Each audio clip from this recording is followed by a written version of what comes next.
વિસાવદરની જનતાએ ગુજરાતની જનતાને પહેલો સંદેશ એવો આપ્યો છે કે તમે બોલો, અવાજ ઉઠાવો, ડરો નહીં, શરમાઓ નહીં, ગભરાઓ નહીં. તમારા હક અને અધિકાર માટે ગમે એવી મોટી તોપ હોય તો આંખમાં આંખ નાખીને બોલતા શીખી જાઓ. આ સંદેશ વિસાવદરની જનતાએ ગુજરાતને આપ્યો છે.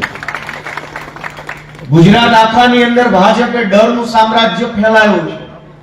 દરેક માણસને ડરાવવાનો, કોઈને પોલીસથી ડરાવે, કોઈને મામલતદારથી ડરાવે, કોઈને પ્રાંતથી, કોઈને વન વિભાગથી, કોઈને પાણી પુરવઠાથી, કોઈને ફોરેસ્ટ વાળાથી, કોઈને અભયારણ્યના નામે, કોઈને ગામનો તલાટી મંત્રી દબાવે, કોઈને ગામનો ભાજપનો તાલુકા પંચાયતનો સભ્ય દબાવે, કોઈને જિલ્લા પંચાયત વાળો, કોઈને મંડળીમાં દબાવે, કોઈને ડેરીમાં દબાવે.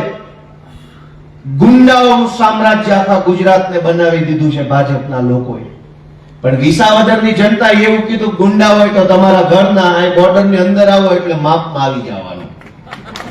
અને એટલે આખું ધાડું ઉતર્યું હતું. ત્યાં ગુજરાતમાં વિધાનસભાને તાળું મારીને ચાવી લઈને પ્રચાર કરવા આવ્યા હતા. કમલમને તાળું મારીને ચાવી લઈને હોય એટલા બધા ખટારા લઈને આવી ગયા હતા. એક પણ ભાજપનો માણસ બાકી નહોતો ત્યાં પ્રચાર કરવા આવવામાં.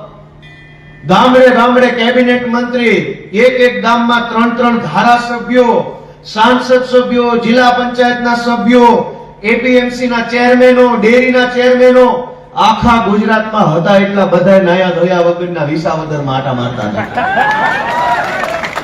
એટલા બધા ઓછામાં ઓછા 400 જેટલા હાઈ પ્રોફાઇલ માણસો વિસાવદર વિધાનસભામાં ચૂંટણી પ્રચાર કરતા હતા કે આ ગોપાલ ઇટાલિયન મત ન દેતા હારો નથી.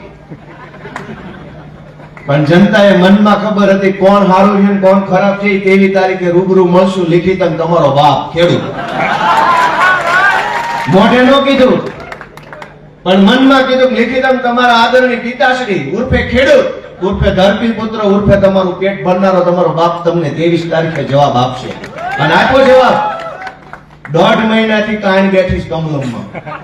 જેદુનું વિસાવદરનું રિઝલ્ટ આવ્યું તેદુની કાન બેઠી. હારા સમાચાર નથી આવતા ક્યાંયથી. બાકી ઋતુ તો પુલ તૂટ્યો. ક્યાંયથી એને વિસાવદરની ચૂંટણી પછી હારા વાવડ આવતા બંધ થઈ ગયા છે. બાકી ઋતુ તો આજે આપણે આ કાર્યક્રમ કરી નાખ્યો, બાપુ લઈ આવ્યા. મજા છે. પણ દોસ્તો, ડરનું સામ્રાજ્ય બનાવ્યું છે. વિસાવદરની જનતા તમને વિનંતી કરે છે, ડરો નહીં બાપા. ડર છોડી દો. ડરીને હું મળ્યું. જેણે બીકમાં